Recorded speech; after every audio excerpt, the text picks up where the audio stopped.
Shalom, pasteur. Je viens avec joie vous partager mon témoignage. C'est la sœur Baby qui a écrit. Je suis né dans une famille de 4 enfants, étant la cadette. J'ai une grande sœur aînée et 2 grands frères. Tous étaient mariés depuis plusieurs années, mais aucun n'avait d'enfant. C'était une grande honte pour notre famille, particulièrement pour ma mère qui en souffrait beaucoup. Un jour, ma grande sœur, lassée de cette situation, est allée voir son pasteur pour prier afin de concevoir.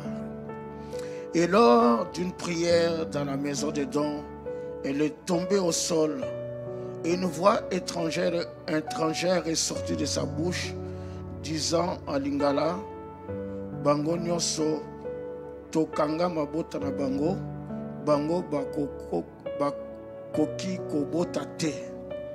Ça veut dire nous avons fermé la fécondité de eux tous, de toute la famille. Ils ne pourront pas avoir d'enfants. Cela était lié à un héritage que mon grand-père avait légué à mon père. Et après cette prière, ma sœur est venue nous rassembler pour nous raconter ce qui s'était passé. À un moment donné, elle s'est tournée vers moi pour dire, personne n'est épargné.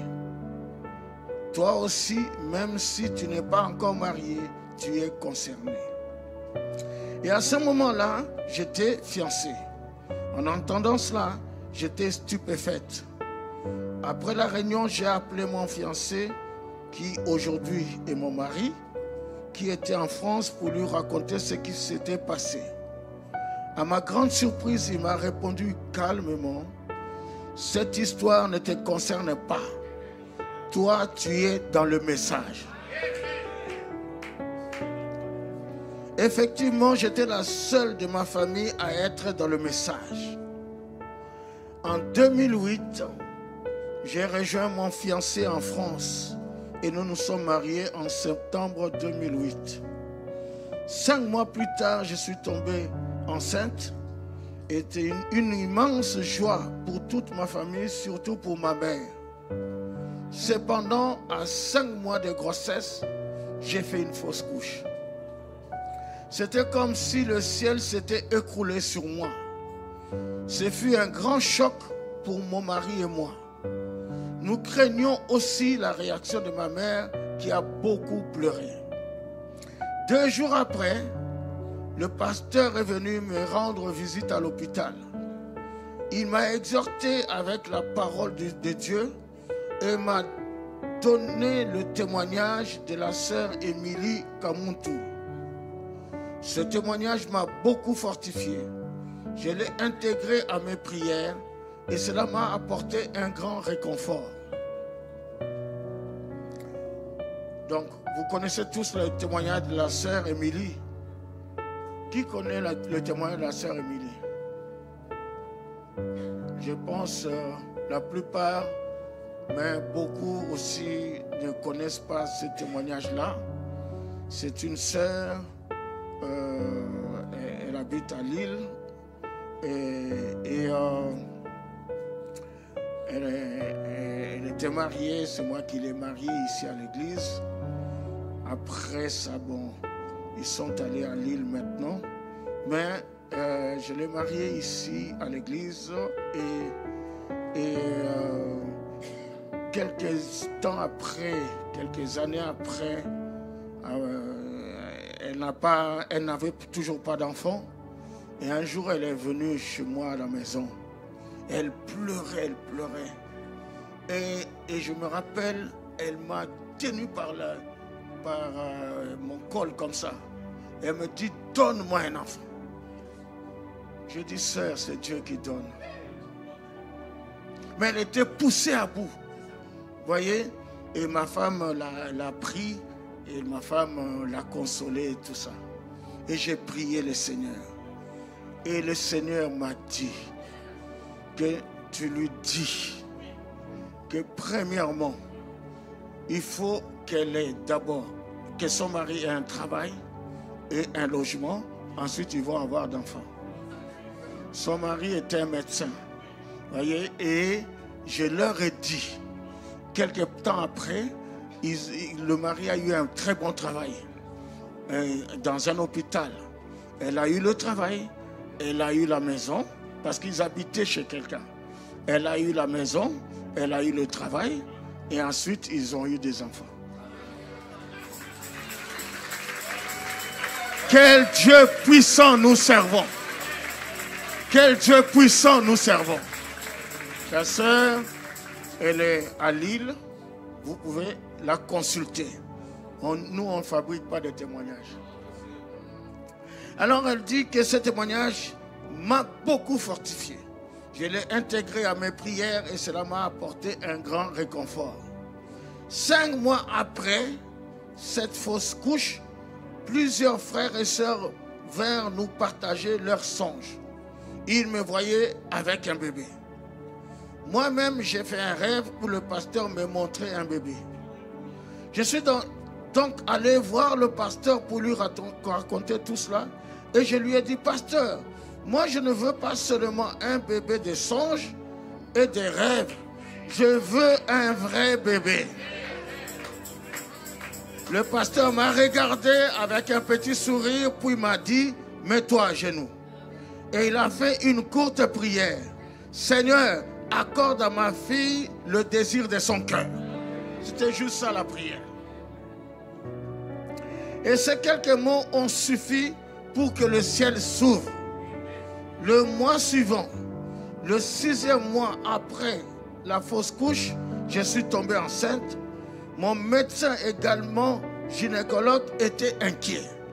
Il estimait que tomber enceinte si tôt comportait un grand risque, notamment celui d'un col utérin qui s'ouvrirait au fur et à mesure que le bébé grandirait. Mais mon mari a répondu avec foi, ne vous inquiétez pas, tout ira bien. Et 9 mois plus tard, le 13 octobre 2010, j'ai donné naissance à mon premier enfant, Zoé Ephraim Mambembe. Quel bonheur! Zoé, c'est qui? Lève la main. Voilà l'enfant miracle. Donnez une acclamation, Seigneur.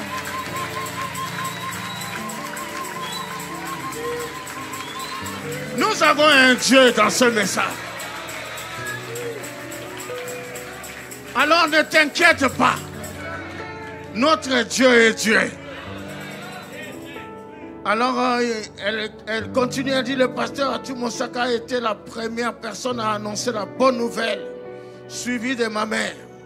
Dans la famille, personne ne savait que j'étais enceinte. Ce fut une merveilleuse surprise. Ma mère, dans sa grande joie, s'est saupoudrée de poudre blanche sur la tête et a crié de joie. Demain matin, je vais chez le tailleur. Parce que sa maman, depuis qu'elle avait marié sa fille, on avait donné un symbole de dot. On avait donné un pagne. Et la maman a dit que ce pagne ici, je vais confectionner que le jour où ma fille aura un enfant. Et ce jour-là est arrivé. C'est la raison pour laquelle elle dit demain matin, je vais chez le tailleur. Donnez un amen. C'est alors qu'elle m'a révélé qu'elle avait gardé depuis mon mariage toutes les étoffes et cadeaux attendant le jour où j'aurai un enfant. J'ai témoigné dans la famille comment Dieu avait utilisé son serviteur, le pasteur Arthur, pour briser cette malédiction et me donner des enfants. Quelque temps après, mon deuxième grand frère m'a appelé pour me dire, dis à votre pasteur de prier aussi pour moi. Je veux aussi avoir des enfants. Je suis allé voir le pasteur qui m'a imposé les mains en priant pour mon grand frère. Le grand frère était en Afrique. J'ai imposé les mains à sa petite soeur.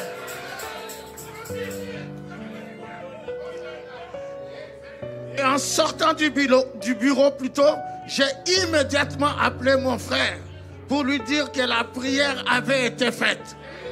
Le lendemain, le pasteur de mon frère l'a appelé pour lui dire: aujourd'hui, j'ai fait un rêve. Quelqu'un est venu me dire de t'envoyer faire un examen spécifique dans un hôpital. Mon frère a suivi cette instruction. Ils ont découvert que les veines de son cordon spermatique étaient enroulées sur elles-mêmes. Après une intervention médicale, 6 mois plus tard, son épouse est tombée enceinte. Et aujourd'hui,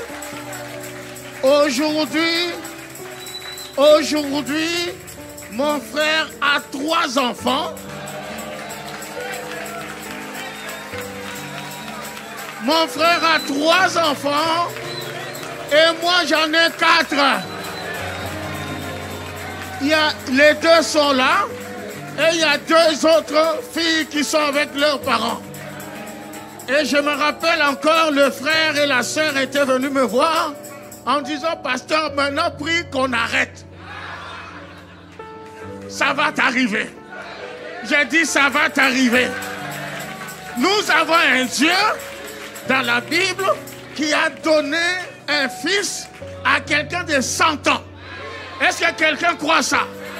Est-ce que vous croyez que le Dieu d'Abraham est notre Dieu aujourd'hui? Que le Seigneur vous bénisse. Donnez une acclamation.